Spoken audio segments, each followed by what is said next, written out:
Hello बच्चों, कैसे हैं आप लोग? आप सब बढ़िया होंगे, मस्त होंगे। आप सबका स्वागत है अपने YouTube channel SSS institute of education के ऑनलाइन प्लेटफॉर्म पर। तो चलिए, हम लोग आज चर्चा करने वाले हैं क्लास 10th के बच्चों के लिए एक जोरदार और एक बेहतर और क्विक रिवीजन नुमा एक बेहतर क्लास वन शॉट रिवीजन होगा और सारा का सारा कॉन्सेप्ट इसमें आपको क्लियर करके जाऊंगा। हम इस चीज को दावे के साथ कर रहे हैं। आप थोड़ा सा इस वीडियो में पूरे अंत तक बने रहिएगा।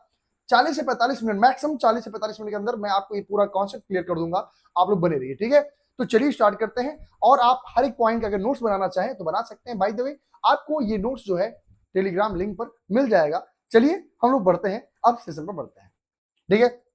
बहुत ही मजेदार चैप्टर है भैया, जो कि हमारे इतिहास से, हमारे तो नहीं बट यूरोपियन हिस्ट्री से हमको जोड़ता है। The rise of nationalism in Europe. Europe में नेशनलिज्म का जो उदय हुआ उस पर चर्चा करेंगे सर। है क्या सर? पहला पॉइंट हम लोग बात करने वाले हैं सर। देखिए, व्हाट इज नेशनलिज्म? पहला क्वेश्चन हमारे सामने आता है, नेशनलिज्म है क्या?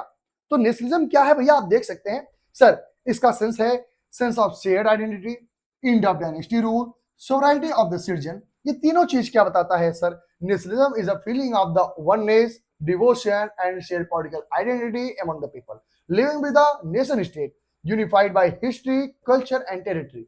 मींस व्हाट भैया? नेशनलिज्म में जो सेंस ऑफ शेयर्ड आइडेंटिटी है वह लोगों के भाव को यहां पर दर्शाता है। साथ ही साथ अगर हम बात करते हैं, सबको एक एक जैसे नेशन स्टेट में जोड़कर रखने का काम करता है। दूसरा, उनका खुद का क्या होना चाहिए? उनकी खुद का हिस्ट्री होना चाहिए, उनका कल्चर, उनकी टेरिटरी को दर्शाता है बेटा। दूसरी बात करने वाले, इन द डायनेस्टी रूल।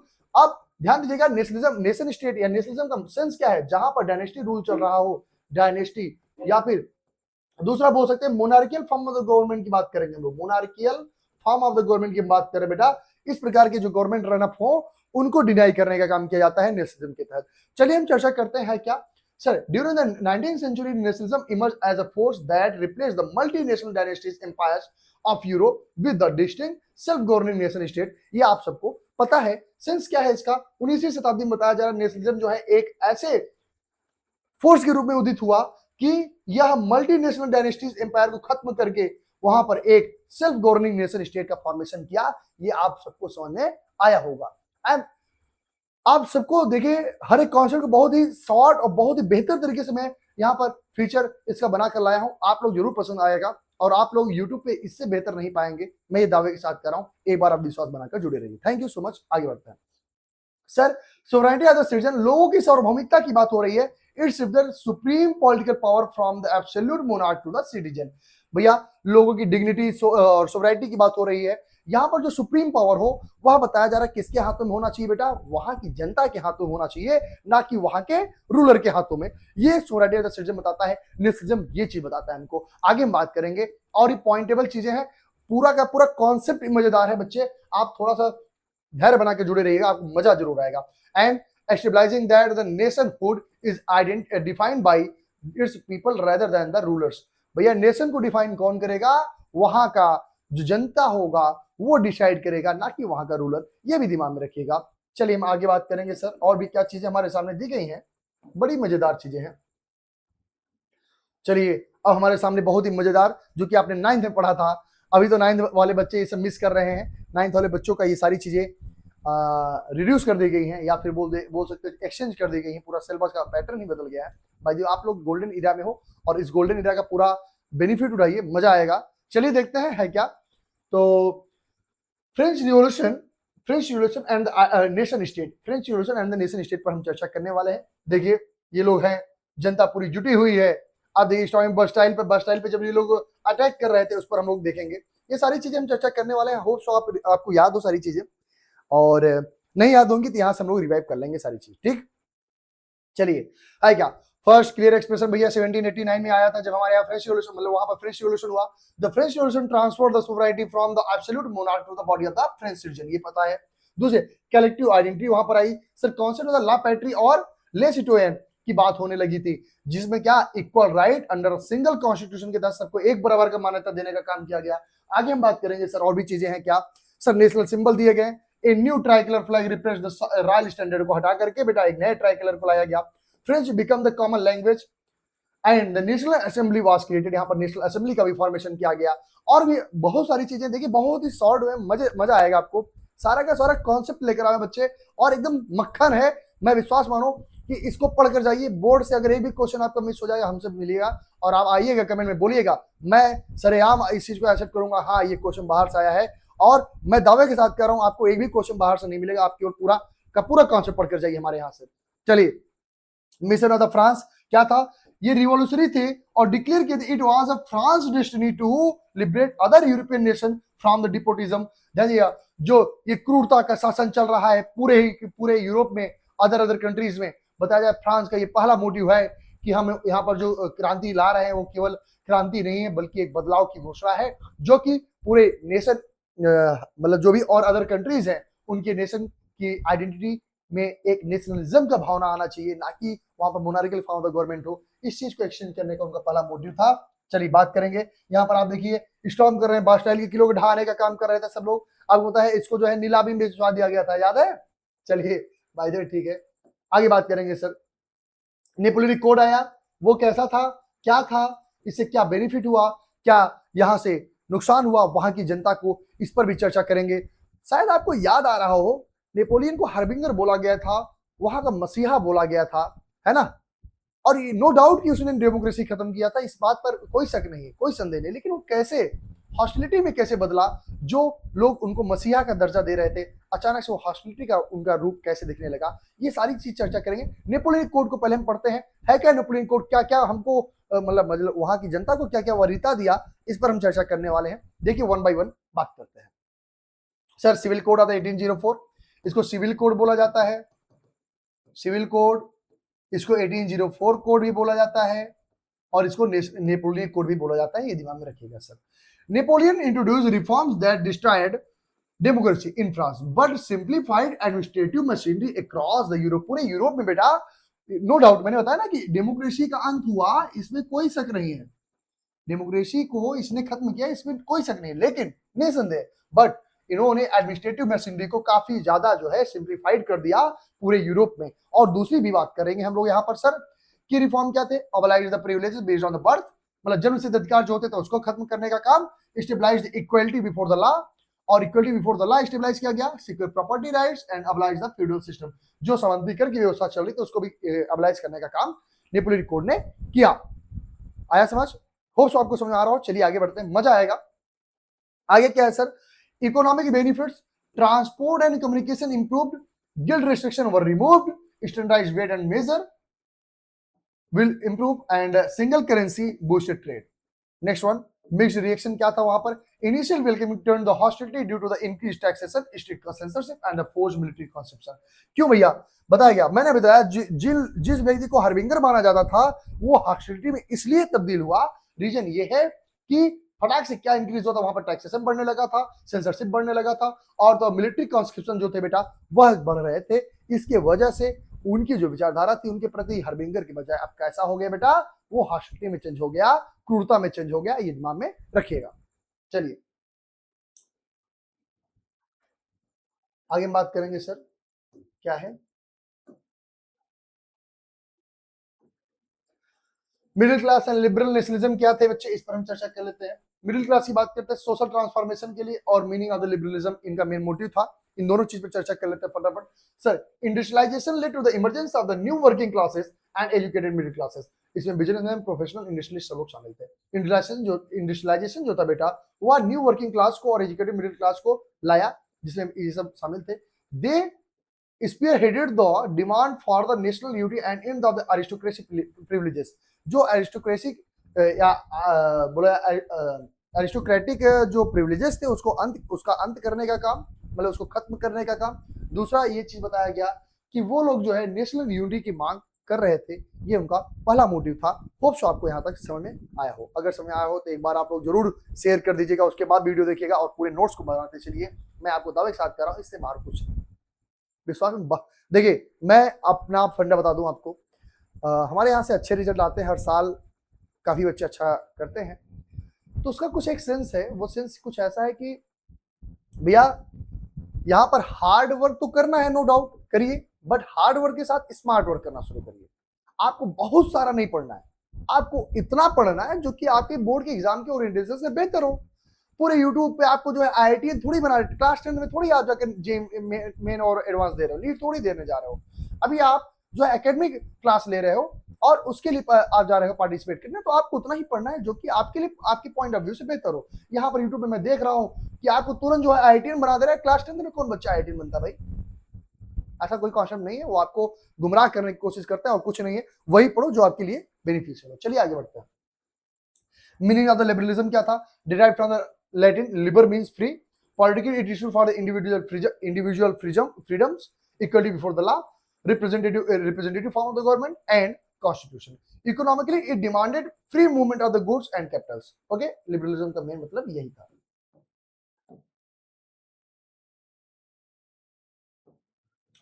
यहां से देखिए फ्रेडरिक सराई का प्रिंटिंग ही गायब हो गया है। चलिए बात करेंगे।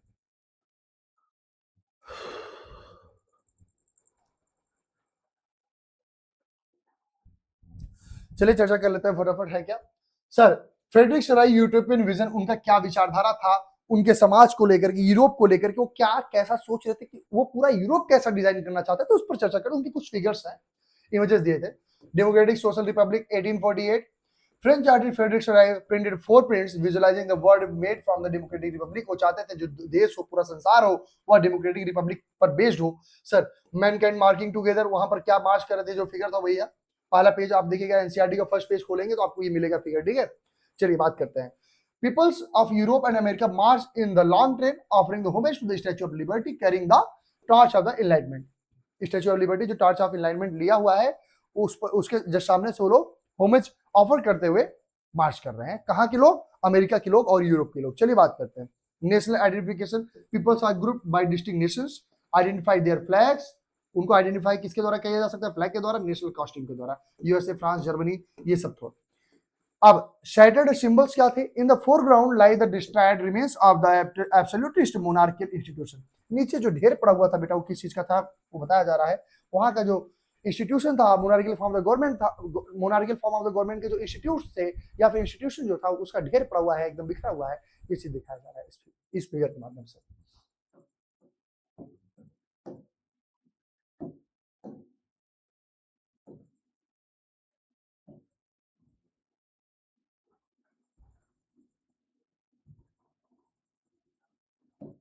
चलिए sir, language and cultural nationalism क्या थे? यहाँ पर लैंग्वेज और कल्चर का क्या योगदान था सर? इसमें रोमांटिसिज्म की बात करेंगे, फॉक कल्चर, डास वॉक की बात करेंगे, पोलिश लैंग्वेज रेजिस्टेंस की बात करते हैं, तीनों बात करते हैं शॉर्ट में, है क्या sir? A cultural movement that crystallise science and reasons, emphasizing emotions, institution and mystical feeling to create a shared collective heritage। एक ऐसे धरोहर का निर्माण करना चाहते थे जिसमें सब लोग अपने देश की पुरानी धरोहर से जुड़े हो, एक अपने पुराने कल्चर से जुड़े हुए हो, ऐसा वो धरोहर वहां पर बनाना चाहते थे। आगे बात करते हैं। रोमांटिसिज्म का मेन मोटिव यही था, साइंस हो इसका हटाओ भैया, अब हमारे जो मिस्टिकल फीलिंग्स है उसको लेकर आओ, इमोशन को ले आओ, ये सारी चीजें। फॉक कल्चर जिसे डॉस वॉक कहते थे बेटा, German philosopher Johan Gottfried हर्डर claim true German culture was found among the common people through the folk song, poetry and folk dances। जो German philosopher Johann Gottfried Herder थे, उनका बस ये मानना था कि अगर सच या सचमुच अगर आपको भैया नेशनलिज्म चाहिए, नेशनलिज्म की भावना अगर चाहिए आपको, तो वो कहाँ पाया जा सकता है? जर्मन कल्चर को अगर आप चाहते हैं कि कहाँ मिले, जर्मन कल्चर वहां के लोक नृत्य में, लोक गीत में, लोक कथाओं में मिलेंगे, ना कि ऐसे मिलेंगे, ठीक है। ये हमारे जर्मन फिलोसोफर जोहान गॉटफ्रीड का मानना था। सर पोलिश लैंग्वेज की अगर बात करते हैं, पोलिश लैंग्वेज हम लोग बात करने वाला है, किसकी बात करने वाला बेटा? पोलिश लैंग्वेज की बात करते हैं। Sir after the Russian occupation Polish was forced out of the schools, Polish language को हटा दिया गया। Priests used Polish in the church gathering as a symbol of the national resistance against the Russian rule। Russian क्या चाहते थे बेटा?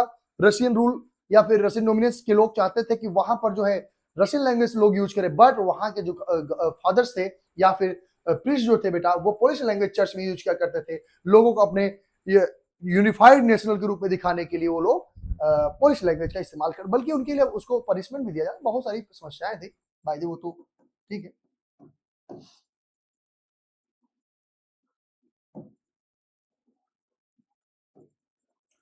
चलिए revolutions of the 1830s and 1848। Sir July revolution इसमें मेन है, जो और ग्रीस का रिवोल्ट और फ्रैंकफर्ट पार्लियामेंट 1848 बात करेंगे sir. Sir Bourbon king overthrown in the France, Louis Philippe installed as a constitutional monarch वहां का, Greek war of the independence जो चला था 1821 से 32 में, rallied European liberals ending the treaty of the Constantinople. ये कब खत्म हुआ बेटा? कॉन्स्टेंटिनोपोल के युद्ध पर, जो कि ग्रीक इंडिपेंडेंस को रिकॉग्नाइज करता है।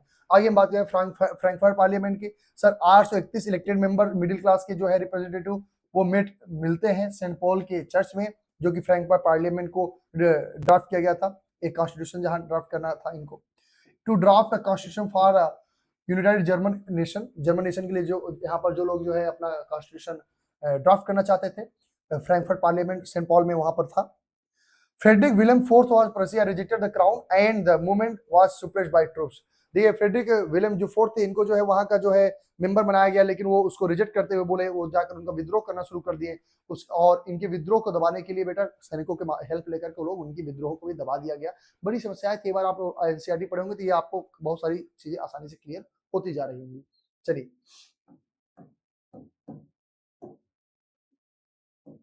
ये देखिए आपको ऑटो वन बिस्मार्क दिखेगा। चलिए यूनिफिकेशन ऑफ द जर्मनी बात करते हैं। 1861 से 71 की बात करने वाले हैं sir. Prussian leadership, Prussia took the lead to lead in the national unification after the liberal initiative failed in 1848। 1848 में जब लिबरल्स के इनिशिएटिव जो है फेल हो गए, उस समय बेटा प्रशिया जो है इसका जिम्मेवारी ले लिया कि इसको यूनिफाई मैं करूंगा। आगे हम बात करेंगे सर और भी क्या चीजें थी। Auto von Bismarck, chief minister Bismarck was the architect of the German unification using the Prussian army and the bureaucracy. या बेटा वहां जर्मन यूनिफिकेशन को प्रशियन आर्मी और ब्यूरोक्रेसी के माध्यम से बेटा आर्किटेक्ट कर रहा था। और हम बात करेंगे sir policy of the blood and iron की बात करते हैं। Bismarck for 3 wars over 7 year against the Denmark, Austria and France in with the Prussian victory. Prussia जो इसमें जीतता है। ऑटो वन बिस्मार्क जो था बेटा वह 3 युद्ध लड़ा 7 सालों के बीच में, किससे किससे? डेनमार्क, ऑस्ट्रिया और फ्रांस से, लेकिन यहाँ पर प्रशिया की विक्ट्री हुई और इसे ब्लड एंड आयरन पॉलिसी भी बोला जाता है। प्रोक्लेमेशन जनवरी 1871। कैसे William first was Prussia was declared German emperor at the palace of the Versailles. Versailles में इनको जो है इनका राजा घोषित कर दिया जाता है। ये ऑटो वन बिस्मार्क साहब पे ध्यान दीजिएगा, इनका चेहरा आप लोग देख लीजिए, टोपी पहने हुए हैं, सोचिए राजसी ठाड़ था इन लोगों का। देखिए दूसरा भी बंदा आ गया, मैजिवरी गैरिबल्डी। यूनिफिकेशन ऑफ इटली 1859 से 1870 तक की बात होने वाली है सर। फ्रेगमेंटेड इटली, ये 7 स्टेट में डिवाइडेड था। केवल सार्डिनिया पीडमेंट एक ऐसा जगह था जहां पर इटालियन प्रिंसली हाउस था, इटालियन प्रिंस जो है वहां पर शासन कर रहा था। आगे हम बात करेंगे तब और छवों पे क्या होना था। मैजनी की आत्मा जो थी वो फॉर्म यंग इटली बनाया सीक्रेट सोसाइटी के रूप में, इंस्पायर रिपब्लिकन यूनिटी। वहां के लोगों को यूनिफाइड करने के लिए उन्होंने एक बोल सकते हो यंग इटली नाम का सीक्रेट सोसाइटी का निर्माण किया। आगे हम बात करेंगे सर मैजनी साहब ने ना, कैवर ने, देखिए मैजनी का आत्मा, कैवर का दिमाग और गैरिबल्डी का तलवार, ये तीनों मिलकर के इटली को यूनिफाइड किए थे। दिमाग में रखिएगा, ऐसा एक कॉन्सेप्ट समझिए। बताया क्या गया, कैवर का दिमाग क्या था? Chief minister Cavour engineer in technical alliances with France to defeat the Austria 1859। इन्होंने दिमाग लगाया। गैरिबल्डी ने अपने तलवार से the red shirt in the expedition of the thousand of the liberate southern Italy, Victor Emmanuel second crown king 1861। उनको अंत में वहां का राजा घोषित कर दिया। The strange case of Britain की भी बात करने वाले हैं बच्चे। नो सडन रिवॉल्यूशन, भैया अचानक से कोई रिवॉल्यूशन थोड़ी हुआ था। British nationhood was the result of the long drawn out parliamentary process rather than a sudden upheaval. ये अचानक से चलने वाला कोई वो नहीं था, बल्कि बताया जा रहा है यह एक नेशनहुड जो है एक लंबे समय का पार्लियामेंट्री प्रोसेस था। सर इंग्लिश डोमिनेंस की बात करते हैं। The English nation steadily grew in the wealth and power, dominating Wales, Scotland and Ireland को इन्होंने डोमिनेट किया। सर एक्ट ऑफ यूनियन आया 1707 में, फॉर्म किया गया United Kingdom of the Great Britain इसमें बना, और allowing England to impose its influence on Scotland. और ये जो एक्ट ऑफ यूनियन 1707 आया था बेटा, वह वहां पर इंग्लैंड के इन्फ्लुएंस को स्कॉटलैंड पर जाने के लिए कोई उस पर मतलब बोल सकते हो अपना प्रभाव बना ले गया। आगे sir forced assimilation, Scotland Gaelic language and the traditional dress were suppressed. Ireland was forcibly incorporated in 1801। Ireland को ये काफी सपोर्ट किया था कौन? ब्रिटेन।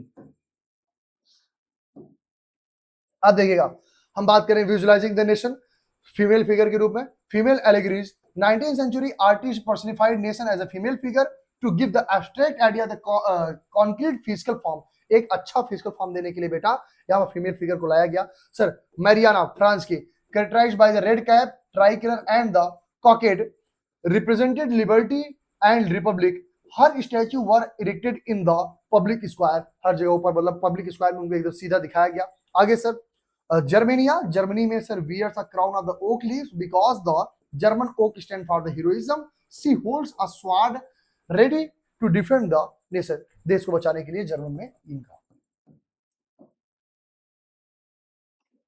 अब देखिए हम बात करेंगे, थोड़ा सीक्वेंस की बात करने वाला है। Nationalism turn into the imperialism, कैसे सर? नैरो नेशनलिज्म, छोटा nationalism. By the end of the 19th century, nationalism lost the idealistic democratic sentiments and transform into the intolerant and narrow creed. ठीक है sir. Big power रिवलरीज की बात करते हैं, major European power जैसे Britain, Russia, Germany, Austria Hungary की बात करते हैं, manipulated the nationalist aspiration to further their imperialist conquest goals. Disaster की बात करते हैं 1914 की, the alliance between the aggressive nationalism and imperialist ambition dragged Europe straight into the First World War 1914। आगे बात करने वाला है sir the Balkan power king और WWI की बात करने वाला है। इथनिक कॉम्प्लेक्सिटी की बात करते हैं sir. The Balkan was a region of the geographical and economic diversity, आपको पता होना चाहिए। स्लैब्स होते थे, मॉडर्न रोमानिया बोला जाता था, बल्गेरिया, सर्बिया और ग्रीस और क्रोशिया की बात हो रही, ये सब एरिया जो है बल्कन एरिया में आते थे। ऑटोमन डिक्लाइन कब हुआ? Disintegration of the Ottoman Empire coupled with romantic nationalism made the region explosive. और सर इंटेंस कॉन्फ्लिक्ट इनके बीच कब देखने मिला? Balkan state were fiercely jealous of each other, वो चाहते थे हम कितना पा जाएं, इसी के चक्कर में बेटा उनके बीच तनाव देखने में मिला। Spark of WWI, European big powers black rival Balkan state turning local conflict into the World War First।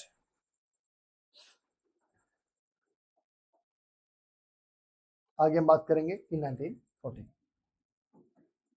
चलिए आगे हम बात करते हैं सर। आपको एक छोटा सा quick revision timeline of the key historical event की बात कर ले सर। 1789 में फ्रेंच रिवॉल्यूशन हुआ बेटा, फ्रेंच रिवॉल्यूशन हुआ, आपको पता होगा revolution. Sir Napoleonic code 1804, Napoleonic ना, Napoleonic code. Sir 1815 treaty of Vienna हुआ था, आपको पता होगा ट्रीटी ऑफ वियना। आगे सर 1834 जोलेरिन जो कस्टम यूनियन था उसको फॉर्म किया गया। ठीक है, आगे हम बात करेंगे सर, क्योंकि रीजन थोड़ा सा करते हैं सर। एसेंशियल एग्जाम ग्लॉसरी की बात करते हैं, क्या क्या? प्लेसिबिसाइड, एब्सोल्यूटिस्ट, यूटोपियन, जोलेरिन, सफरेज, इस सबको आप पढ़ लीजिएगा। आपको प्लेबिसाइड का मतलब कहते हैं a direct vote by which all the peoples of the region are asked to accept और reject the specific political proposal. कोई पॉलिटिकल प्रपोजल आ रहा है उसके लिए कोई क्या किस तरीके से रिजेक्ट कर सकता है या एक्सेप्ट कर सकता है, इसको बोलते हैं प्लेबिसाइड करना। सर एब्सोल्यूटिस्ट का मतलब एक गवर्नमेंट और system rule that no restraints on the power exercise, कोई भी जैसे मेरा पावर चल रहा है उस पर कोई मुझे रोकने वाला ना हो, तो उसको बोलते हैं बेटा एब्सोल्यूटिस्ट। यूटोपियन की बात करते हैं a vision of the society that so ideal that it is unlikely to actually exist, जैसा ना हो वैसा कुछ मतलब इमेजिन करना, उसे यूटोपियन विजन कहते हैं। आगे बात करें जोलेरिन एक कस्टम यूनियन था, ये 1834 में प्रशिया में बनाया गया था। ठीक है, abolishing the tariff barrier and reducing the currencies from the 30 से 30 प्लस जो है 32 जो था उसको 2 में कन्वर्ट कर दिया गया। आगे सर सफरेज का मतलब एक right to vote in the political election, जो कि औरतों ने इसको स्टार्ट किया था। आगे भी बात करेंगे बच्चे हम।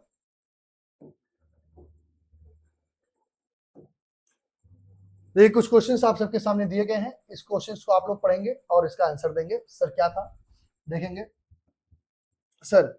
Desirable process of German unification आप देख सकते हैं, इसका key points failure of the Frankfurt, ये सब।